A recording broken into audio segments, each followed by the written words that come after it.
Hey guys, it's Jen. Welcome back to my channel. As many of you knew, I'm a woman in long-term recovery. I'm also a CARC, a CRPA, a rape crisis counselor, and a Narcan trainer. If you look at my description box down below, you will find links to all my social media, a documentary called Smack that I've been involved with, and most importantly, you will find my Amazon wish list. So on my Amazon wish list, my go bags is one that I use to help people in my local community. I help people whether they are, newly home from incarceration, just out of rehab, experiencing homelessness, or just, having a rough time. I also do baby supplies, diapers, stuff like that. Most recently, I have made a harm reduction one, which is available by request only.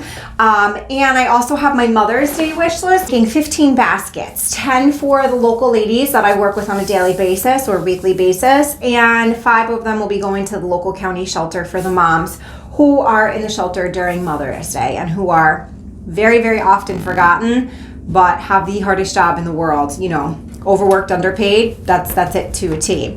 So Frankie is being very, very bad today. And just absolutely driving me crazy. So if you guys can see, she's huge. She's like a real puppy now. And she's very needy today, and naughty. Needy and naughty. She tore off one of my little sound foam squares off the wall and ran away with it while I was in the middle of the Zoom meeting. Facing Lena and Luna, she's just been super bad. She peed on the floor. Like, she's just giving me a run for my money today, and I think it's because Jared's gone, and I'm ready to redog her to a new home. I'm not going to, but I'm frustrated. Today, we are going to do a couple of things. So, I guess she is feeling needy now and needs to sleep on my lap. Great. So if you hear her, don't mind her. So we are going to do the little planty of the week. And a lot of you, when I showed in my filming room the other day, a lot of you guys requested to see this up close. So, oh no, you are not going to eat Mommy's plant. This is one of my favorites. So this is called a string of hearts. So as you can see, it actually looks like little hearts on a string, which is super cute, and I love, oh, hold on, these guys just got crossed. Well, so, if you can see, they look like little hearts. And it's a very, very simple plant, in my opinion. She's kind of dry, actually. To keep, their leaves or their tell-all. And, sorry, Frankie's walking away. She's going to sit on the shelf on my desk. At this point, I don't care where she goes. So these, once their leaves don't look very plump and vibrant, then you know to water them. They are a vine of sorts, as you can see. It's very weird how they grow. Like, they don't really attach to the dirt, but they do. It's just, they're more of like a top type of, so what I do is I just keep like winding them. She actually needs a bigger pot. And now that the spring is here, I will repot her. You're really not supposed to repot in the winter. It's not good for them. But I'm going to give this baby a new pot here soon. But look how cute they are. I love them. I also have another one called String of Turtles. I'll show you guys that one the next time. So she actually needs a little drink, which I will give her after this. Yeah, so this is actually, I don't know what happened there. This is one of my favorites. I love these ones. I think they're super pretty. They're very delicate. I really like them. So yeah. So today, what I'm going to talk to you guys about is harm reduction. A lot of you have messaged me or posted comments, and you've heard the phrase before, but you don't really know exactly what it means. So I'm going to explain harm reduction as I understand it and how it fits for me. I think everybody has their own. Everybody, when they hear something, they adapt it to make it their own, so to speak. And this is not anything different. And for me, harm reduction is any time you can reduce the harm that's in your life.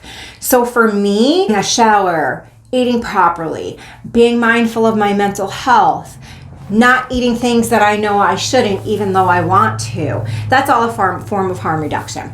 So if you are, I'm going to break it down into really simple terms so everybody can apply it in their life. And then maybe that will give them a better understanding of why it's so important for people who are still in active addiction and recovery.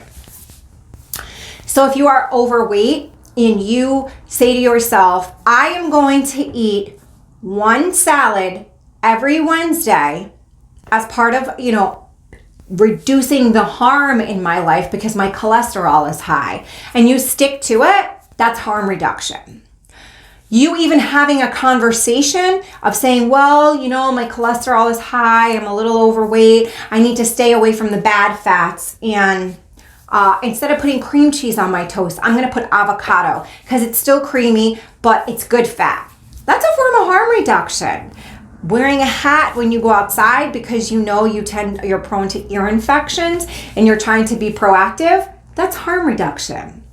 So everyone gets all choked up on it because right away they think of harm reduction and they think of people who are still in active addiction, and they get squirmish because harm reduction includes things that are very taboo in some people's minds. So for me, when I was in active addiction, if there possibly would have been someone who does the things that I do, maybe my rock bottom wouldn't have taken so long, or maybe my rock bottom wouldn't have been so, I don't even know the word, heartbreaking, hard, lonely, sad, devastating. Just maybe, So I do not believe that offering clean supplies is enabling. To me, it's building trust. It is me going and saying, hey, I'm just here to help. I see you, I respect you, I understand what you're doing. I'm not here to judge. I'm not here to make you feel bad or put any more pressure on you like society already does. I'm here where you are and it's okay. And I will do whatever I can to help you. And the next time something goes wrong, someone's going to be like, oh, hey, there's that chick Jen. She helps. She doesn't judge. She takes us to the doctor. She makes sure we dispose of our sharps properly. So it's building trust. It's not enabling. And I get very frustrated when I hear people say that it's enabling. It's not. It's truly not. It is building trust. It is building a relationship. It is meeting people where they're at. And at the end of the day, that's what it's all about. We cannot force anybody to conform to what we feel is appropriate for their choice in life. It's not our life. It's not our choice. It's not our decision. It is theirs. We are grown adults. Nobody is forcing anybody to do anything that they don't want to do. We, as addicts and alcoholics, have suffered tremendous trauma in our lives that has led us to the lifestyle that we live or lived. And it's a long path to get to the point of broken addiction. It's just as long to get back,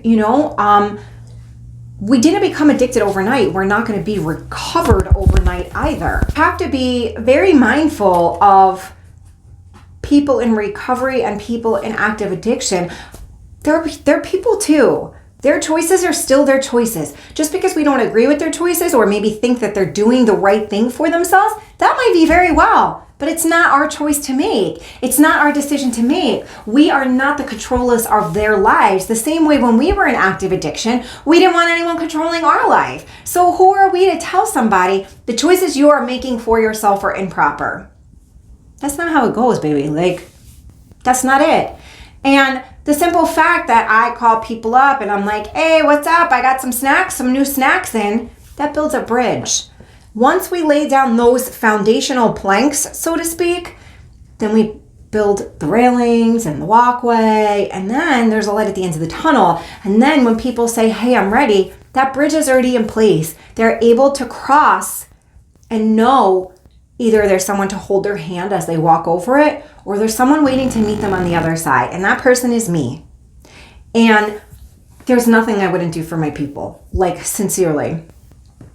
I know what it feels like. I know what it's like to be alone. I know what it's like to be scared. And I know what it's like to just have no more faith and want to give up and just feel like, well, This is who I am. This is it. Like, for so long, I thought that that's all I was my addiction.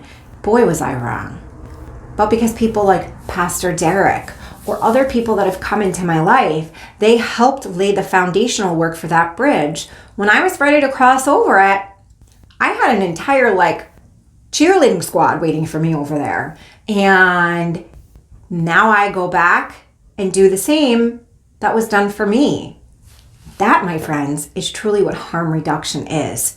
Reducing the harm in your life, building a community, learning that you aren't alone, learning that you have people who love and support you no matter what. I'm not saying don't establish boundaries, because with certain people, I have struggled with that myself. And thank God I have my husband or other people that I can bounce things off of. And they'll be like, man, that's a little sketchy at this point. You need to get that in check. And I'm super grateful for that. So, we are always so quick to judge. And I really hope if you guys have any questions about harm reduction, you'll drop it in the description box down below. Because at this point, what we as a nation, as a country, as a world are doing during this epidemic that we are having, it's not working. We need to seek a different way. Sending people to prison and jails and locking them away because they have a disease, a disorder, substance use disorder, is not working. We need to teach people all over again and allow them a safe space to go through the trauma of their childhood and young adults that led them to where they are today. If you need the harm reduction wish list, please by all means reach out and I will gladly provide it. I kind of keep it private because I'm very protective of that aspect of my life and the people that I work with. I am actually, Jordan Barnes and I are coming up with a plan for a sponsorship plan that you can pick a male or a female that you would like to work with. I have one guy who just moved into a new apartment and he needs cutlery. So that would be available for an option. You could buy that off a wish list specifically for that person. So I'm trying to come up with new creative ideas for you guys.